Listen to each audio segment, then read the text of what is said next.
Assalamualaikum warahmatullahi wabarakatuh. Oke, saya lanjutkan penjelasan video sebelumnya, yaitu terkait bagaimana mengubah sebuah skripsi menjadi sebuah artikel ilmiah. Nah, kita sudah berada pada bagian terakhir dari artikel ilmiah, yaitu penutup atau kesimpulan saran ya. Kalau di skripsi bab 5 kesimpulan saran ya, kalau di artikel ilmiah namanya conclusion ya. Nah, hampir sama ya, isi dari conclusion itu sendiri adalah kesimpulan dan saran ya, sama. Nah, namun pada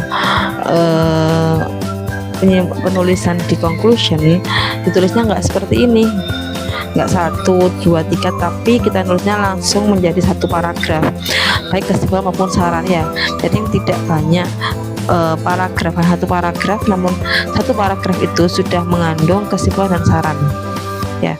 Nah, sama di kesimpulan pun seperti itu, tidak boleh mengulang persentase hasil ya. Kita hanya sebutkan bagaimana hasilnya sebagian besar ya. Kalau di tujuannya ada 3, kita sebutkan 3 ya. Sebagian besar masa memiliki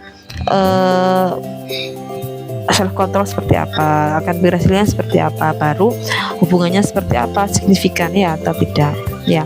Kemudian saran juga seperti itu. Biasanya saran yang kita gunakan yaitu saran bukan buat akademis, tetapi saran untuk orang lain. Misalkan untuk ini ya, sama untuk peneliti selanjutnya. Nah, ini yang nanti kita tuliskan, yang mana saran ini pun akan relate, akan berhubungan dengan hasil penelitiannya kita ya. Misalkan di penelitian kita tuh apa sih yang masih perlu diperbaiki oleh akademik, bagaimana sih yang harus dilakukan oleh instansi pendidikan agar mahasiswa itu punya akademik resilience yang bagus serta self control yang bagus, itu kita masukkan nanti di situ. Selain itu, saran kita itu apa sih buat peneliti selanjutnya? Biasanya kita memang ketika penelitian kita sambil tanya-tanya, sambil wawancara, sambil observasi, kita akhirnya nanti akan menyimpulkan ya, hasil wawancara, hasil observasi, hasil membaca kuesioner, akhirnya nanti menemukan kita, oh ternyata itu penelitianku ini apa sih kelemahannya, kira-kira nanti itu peneliti selanjutnya mau bisa meneliti apa sih. Nah, itu nanti kita sebutkan ya, seperti itu. Jadi nanti yang kita lihat, kita sampaikan di conclusion adalah saran untuk pihak terkait. Kalau di sini karena ini tentang mahasiswa, maka instansi pendidikan serta peneliti selanjutnya ya, itu yang kita sampaikan nanti. Kita lanjut ke artikel yang sudah disusun ya. Oke, ini ya, tadi saya jelaskan terkait dengan bagaimana menuliskan sebuah kesimpulan. Nah, kita menuliskannya terkadang ya, kita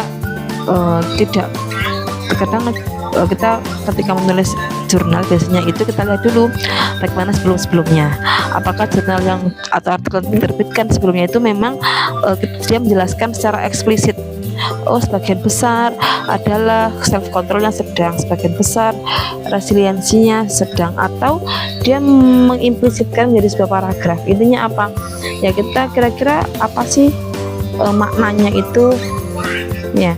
Kalau di sini langsung dituliskan ya, mahasiswa dengan kontrol diri yang baik cenderung memiliki perilaku yang positif. Maksudnya apa ya, kalau mahasiswa itu punya kontrol diri yang bagus, seperti apa perilakunya. Mahasiswa dengan resiliensi yang bagus, dia seperti apa, kayak gitu ya. Di sini tidak menjelaskan secara eksplisit apa yang ditemukan. Nah, biasanya memang seperti itu. Kesimpulan itu biasanya lebih condong ke hal-hal yang implisit. Karena apa? Secara eksplisit sudah disampaikan di bagian hasil. Kalau memang self controlnya sedang, kemudian akan resiliensinya sedang, ada hubungan 2 variabel. Nah, kita jangan mengulangi hal itu lagi. Kira-kira maknanya apa sih kalau self controlnya bagus? Apa sih maknanya ketika AR-nya bagus atau akademik resiliensinya bagus? Nah, itu kita sampaikan di conclusion-nya Ya, mahasiswa dengan AR yang tinggi itu akan seperti ini, mahasiswa dengan self control yang tinggi itu akan seperti ini, ya seperti itu. Nah, kira-kira apa sih hambatannya? Nah, nanti jika dulu nggak apa ya, hambatannya apa sih setelah kita melakukan penelitian itu, apa hambatannya, kemudian sarannya tadi apa, sarannya ya, sarannya apa sih gitu. Nah, sarannya di sini yaitu ini tadi ya, dengan demikian mahasiswa keperawatan tingkat akhir yang memiliki tingkat self control yang tinggi ya cenderung dapat beradaptasi dan menunjukkan akademik resiliensi yang kuat. Ini adalah parafrase dari kalimat ada hubungan ya, ada hubungan antara self control dengan AR, namun penulis sini memparafrase sehingga yang baca tidak ngerasa kalau sebenarnya dia itu sebenarnya sedang membaca bahwa ada hubungan loh antara self control sama AR itu ada hubungan. Namun di sini menulisnya lebih lembut ya, lebih halus, lebih smooth sehingga nggak kelihatan kalau kita itu diarahkan ke membaca hasil penelitiannya kalau ada hubungan antara self control dan academic resilience. Ya, di sini apa ininya? Sarannya di sini apa? Intinya mahasiswa itu diharapkan berpartisipasi aktif di luar kelas, aktif organisasi, aktif ikut kompetisi ya, sehingga dia itu self controlnya bagus. Nah, kalau self controlnya bagus nanti arahnya pun juga nanti akan ke AR yang bagus seperti itu ya. Ini adalah saran untuk institusi juga bisa ya, institusi bisa dituliskan bagaimana menyusun pembelajaran ya, sehingga menjadikan mahasiswa itu memiliki self control yang bagus ya. Kalau di sini saya ditambahkan kelemahannya apa penelitiannya ya, boleh disebutkan seperti itu ya.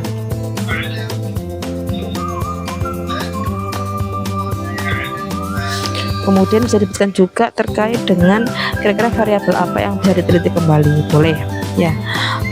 Dilihat juga implikasinya buat keperawatan, biasanya itu ya, implikasi buat keperawatan itu ini ya saran ya, implikasi untuk keperawatannya seperti apa. Kalau di sini berarti implikasi pada akademisi ya, seperti itu. Nah, tadi tambahan saja saya jelaskan di awal tadi, biasanya jurnal guideline-nya itu ada yang menyebutkan kalau uji etik itu tulis di bagian akhir di metode, tetapi ada juga yang dikeluarkan di sub lagi ya. Kalau seperti ini dia dikeluarkan di sub lagi, intinya ini ya, nilai etik ya seperti ini. Ini kurang tanggal ya, tanggal dikeluarkannya, kemudian komite etik siapa ya. Kalau ini kan komite etik ya, disebutkan secara etis oleh komite etik penilaian kesehatan nomor ini, atau komite etik dan kesehatan dengan nomor ini tanggal berapa, kayak gitu ya. Kemudian acknowledgement ini cuma terima kasih ya, silahkan nanti dituliskan ya. Kemudian biasanya ditambahkan adanya funding, siapa yang memberikan dana penelitian ini disebutkan ya, misalkan dari dana hibah ya, boleh disebutkan ya. Yang terakhir adalah reference, pakai apa, pakai APA atau pakai Harvard atau pakai Vancouver atau pakai IEE ya, tergantung sesuai dengan apa yang tertulis di guideline penulisan artikel ilmiah di jurnal masing-masing. Mungkin cukup dari saya terkait dengan bagaimana cara kita mengubah skripsi menjadi artikel ilmiah. Semoga bermanfaat. Saya akhiri. Assalamualaikum warahmatullahi wabarakatuh.